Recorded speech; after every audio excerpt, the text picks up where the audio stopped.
तो रीनीट एग्जाम के समय जिस तरह की तस्वीरें सामने आ रही हैं, दिल को झकझोर देने वाली हैं। कहीं पर पिता, सिक्योरिटी गार्ड, पुलिस वाले, इन लोगों के पैर पड़ रहे हैं। कहीं पर माँ उनके पैर पड़ती हुई नजर आ रही हैं। कहीं पर बच्चे इस तरह से रो रहे हैं कि एकदम देखकर आपको लगे कि मतलब ये क्या हो रहा है। और ये इसलिए नहीं कि ये लोग अपने एग्जाम में फेल हो जाएंगे, बल्कि इसलिए क्योंकि सिस्टम फेल हो गया। मैं जानती हूँ और ये बात भी बिल्कुल फैक्ट है कि समय से पहले आना किसी भी एग्जामिनेशन सेंटर में बहुत जरूरी है। पर क्या ये कोई भी नॉर्मल एग्जाम की तरह है?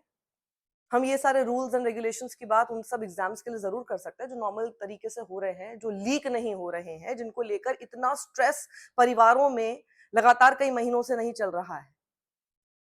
इतने सालों की प्रिपरेशन, इतने सालों की कोचिंग, और उसके बाद उनको बोला जाता है कि एक रैंक उनका फ्यूचर डिसाइड करेगी, और वो रैंक जो उनका फ्यूचर डिसाइड करेगी, वो एग्जाम जो उनका फ्यूचर डिसाइड करेगा, और वो एग्जाम जो शायद उनका अच्छा हुआ था, वो अचानक से पता चलता है कि सिस्टम ने ऐसा फेल कर दिया कि वो लीक हो गया। और उसके बाद क्या गारंटी है कि दोबारा पेपर उनका अच्छा होगा? आप सोचिए कि वो किस तरह के एक इमोशनल सेटबैक से गुजर रहे हैं। और इसीलिए हमने देखा है 37 दिन के अंदर 12 बच्चे ऐसे हैं जिन्होंने खुदकुशी कर ली। इस एग्जाम से ठीक पहले इस बच्ची ने खुदकुशी कर ली क्योंकि उसको इस बात का भरोसा नहीं है कि ये एग्जाम उसका उतना अच्छा हो पाएगा जितना पहले हुआ था।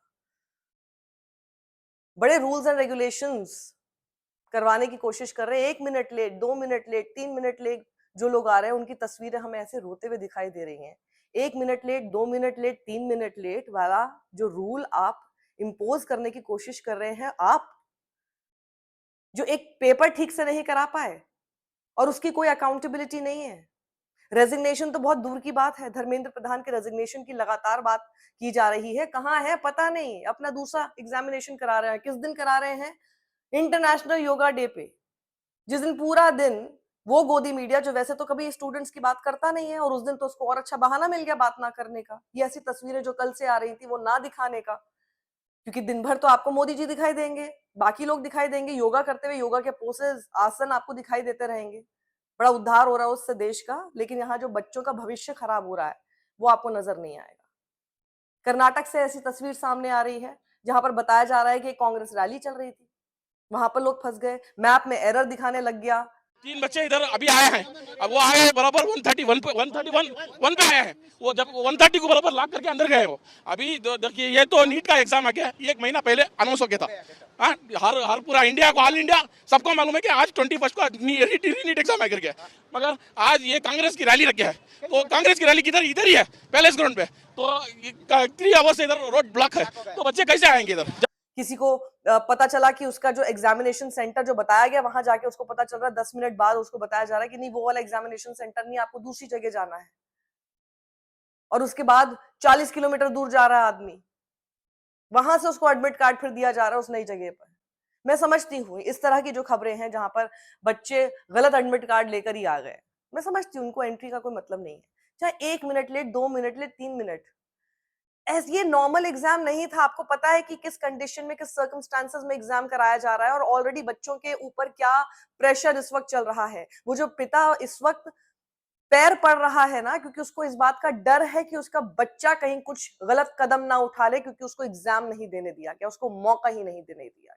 वो उस डर से वो माँ वहां पर उस आदमी के पैर पड़ रही है। आप लोग, ये लोग डॉक्टर्स बनते हैं, फिर शिकायत करते हैं ना जब हॉस्पिटल जाते हैं आप लोग, और वो जो डॉक्टर जो शायद ऐसे एग्जाम्स करके आए होंगे, जिनके पिता ने भी हो सकता है इसी तरह से पैर पड़े होंगे। जब आप एक मरीज होते हैं, या आपका घर का कोई शख्स, आपका बहुत लव्ड वन, कोई परिजन आपका मरीज होता है,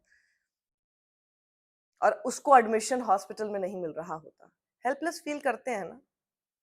और फिर आप उम्मीद करते हैं उसी डॉक्टर से कि वो सांत्वना दिखाए, संवेदना जताए, हॉस्पिटल के रूल्स फॉलो ना करे, अस्पताल में कोई बेड नहीं भी है तो भी जबरदस्ती आपके लिए बेड बना दे, किसी दूसरे को पीछे रख के आपके परिजन को ज्यादा तवज्जो दे। वही लोग हैं। और यहां जब एक पिता चाहता है कि उसकी बच्ची डॉक्टर बन जाए, उसके लिए जरूरी है कि उसको वो एग्जाम देना जो उसको सिस्टम के फेलियर की वजह से दोबारा देना पड़ रहा है। हो सकता है पहले एग्जाम देने के बाद, और अगर वो लीक नहीं हुआ होता तो ये लड़की डॉक्टर बन ही जाती। हो सकता है, अभी कोई गारंटी नहीं है। लेकिन 1 minute late, 2 minute late, 3 minute late, अरे वो थोड़ी सी, मैं समझती हूँ कि रूल्स एंड रेगुलेशंस हैं, वो थोड़ी लेट भी होगी, वो 15 मिनट भी लेट होगी, उसी का नुकसान होगा ना।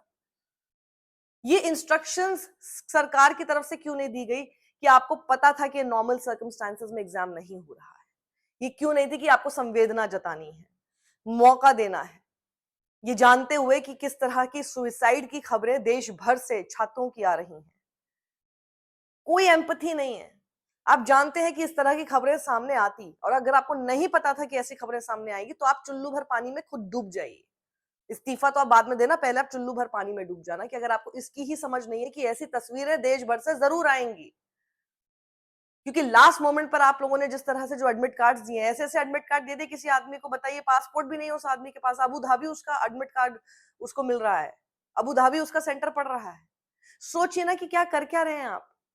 तो ऐसी स्थिति में जब हम ये रोते बिलखते बच्चों को देख रहे हैं, वो अपना भविष्य इस वक्त अपनी आंखों के सामने मरता हुआ देख रहे हैं, इसीलिए इस तरह के आंसू निकल रहे हैं वहां पे। इसीलिए वो पिता जो है वो एकदम सड़क पर यूं पड़ गया, गिर गया, उसको बिल्कुल दौरा चढ़ने लग गया, उस वक्त कांप रहा है वो।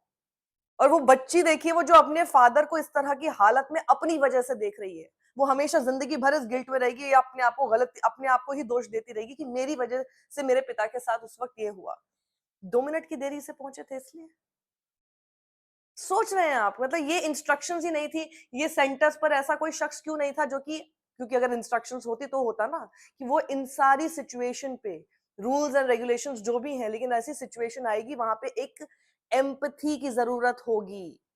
वहां पर वो शख्स या वो महिला जो भी आप रखते, वो ऐसी सिचुएशंस में सिर्फ काम डाउन ही नहीं करेगी उन लोगों को, बल्कि देखेगी कि क्या किया जा सकता है। और उसके बाद मैं जानना चाहती हूँ कि ये जो, तो ये बता रहे हैं कि सुबह 11 बजे से दोपहर 1:30 बजे तक प्रवेश की अनुमति थी, और विदिशा की स्नेहा दुबे और कुरवाई तहसील के ग्राम कूला की रागनी विश्वकर्मा निर्धारित समय समाप्त होने के लगभग 2 मिनट बाद पहुंची। देरी के कारण उन्हें शुरुआत में प्रवेश नहीं दिया गया, लेकिन बाद में जब इन्हें प्रवेश मिल गया था इन्हें प्रवेश, लेकिन बायोमेट्रिक्स नहीं हो पाए, उसका सत्यापन नहीं हो पाया, तो इसलिए एग्जाम नहीं दे पाया। अब मैं जानना चाहती हूँ, कोई अकाउंटेबिलिटी इसकी होगी कि उनका बायोमेट्रिक सत्यापन क्यों नहीं हो पाया? कौन बताएगा कि किसकी गलती की वजह से थी?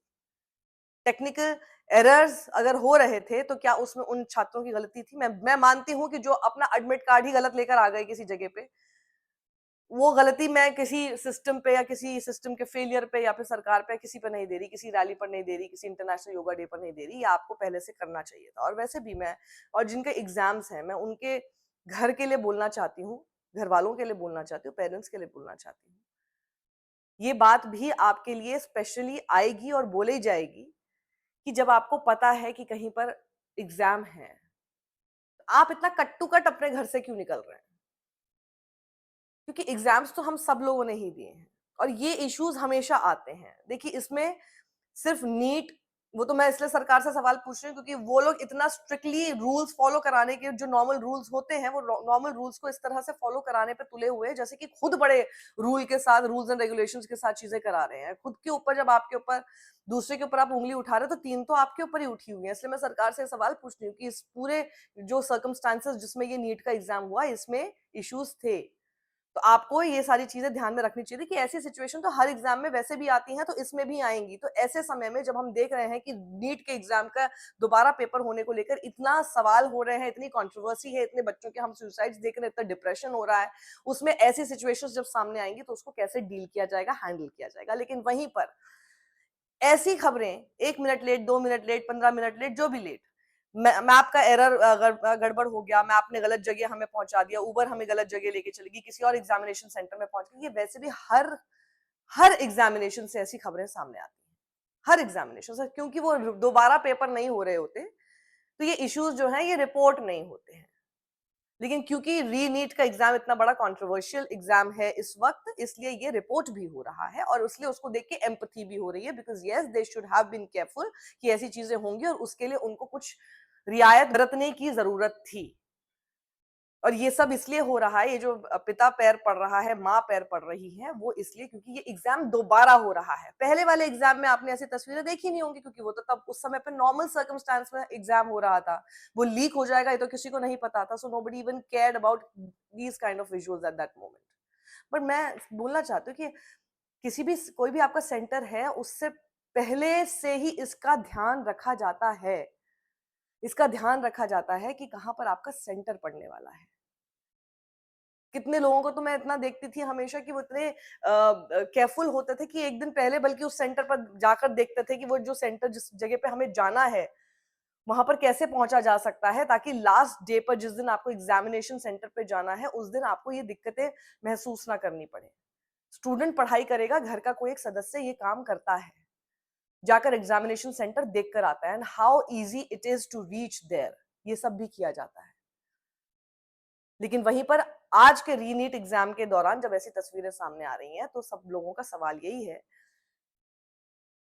कि ऐसे दिन पर जहां जब इंटरनेशनल योगा डे था, वैसे ही आपको पता था it was not a very free Sunday, political rallies चल रही थी, और ऐसे ऐसे जो इवेंट्स होते हैं, पॉलिटिकल रैली होती है या फिर इंटरनेशनल योगा डे होता है या फिर कोई पॉलिटिकल मूवमेंट होता है, वीआईपी मूवमेंट होता है, पूरा ट्रैफिक रोक दिया जाता है।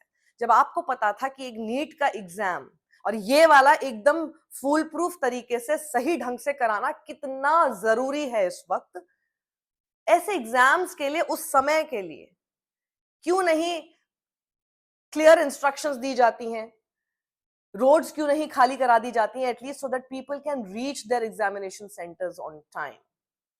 ये लोग सवाल उठा रहे हैं। ये मैंने किसी का ये सवाल देखा जहां मुझे लगा कि ये बात सही है, और ऐसी खबरें यहाँ पर देखने को ना मिले, बल्कि ऐसा हो कि जो उन्होंने दोबारा नीट का एग्जाम कराया वो कितना स्मूथली हुआ और उसमें कितनी चीजें बदली हुई थी और कितना कुछ दिख रहा था कि सरकार आगे बढ़कर ये काम कर रही है। पर क्या आपको इस एग्जाम में एक बार भी देखने को मिला कि कुछ नया किया जा रहा है, या पहले वाली जो गलतियां हुई उससे सुधार करके कुछ अलग चीज करने को आपको उनकी तरफ से देखी जा रही थी? Except this kind of extreme strictness जो वो दिखा रहे थे, जो कि हर एग्जामिनेशन सेंटर में वैसे भी होता है, तो उसमें अलग आपने क्या किया जब हम देख रहे हैं कि रीनीट exam, except for the fact कि आपने एक डेट निर्धारित कर दी और उस दिन आपने एग्जाम का और उस दिन आपने पेपर रख दिया। What else did you do? वहां पर एक्स्ट्रा क्या देखने को मिलेगा कि हाँ भैया सरकार इस बार थोड़ी डरी हुई नजर आ रही थी और उसने इस चीज को ध्यान दिया। आपके घर में, आपके परिवार में, आपके दोस्तों में किसी ने भी अगर नीट का एग्जाम ये जो दोबारा हुआ वो दिया है, किसी तरह की कोई ऐसी सिचुएशंस देखने को मिली, तो कमेंट बॉक्स में जरूर बताइएगा। और जो मैंने सवाल किया कि क्या कोई तैयारी दिख रही थी, उस पर भी अपना जवाब दीजिएगा। और ये जो मैं जिस तरह की बात बोल रही हूँ कि नीट का एग्जाम ये जो दोबारा हो रहा है, ये एक तरह से आपके लिए एक टेस्ट भी था कि अगर आप ये करते और एकदम सफल हो जाते हैं इसके अंदर, सफल हो जाते हैं इसके अंदर, तो आपको ये रियलाइज होता कि आगे भी और सारे एग्जाम्स ऐसे ही कराने चाहिए। क्यों नहीं हो सकता? बच्चों का भविष्य की बात नहीं है, ये हमारे देश का भविष्य है। यही लोग हैं जो आगे चलकर हमारे देश का नाम रोशन करेंगे, तो वो लोग अपने एग्जाम ठीक से करें, कर पाए। ये हमारी सरकार इंश्योर नहीं करेगी तो कौन करेगी? फिर यही होगा कि दूसरे देश, जैसे कि हमने पिछले कुछ दिनों में देखा था कि चीन ने अपने यहाँ पे जो एग्जाम कंडक्ट कराए थे, उसने एक तरह से मजाक उड़ाने की कोशिश की थी कि हमारे यहाँ कैसे नॉर्मल एग्जाम्स भी नहीं हो सकते। तो हम कब सीखेंगे, और क्या सीखेंगे भी कि नहीं सीखेंगे? इसके ऊपर अपनी राय जरूर दीजिएगा कमेंट बॉक्स में। सत्यमेव जयते।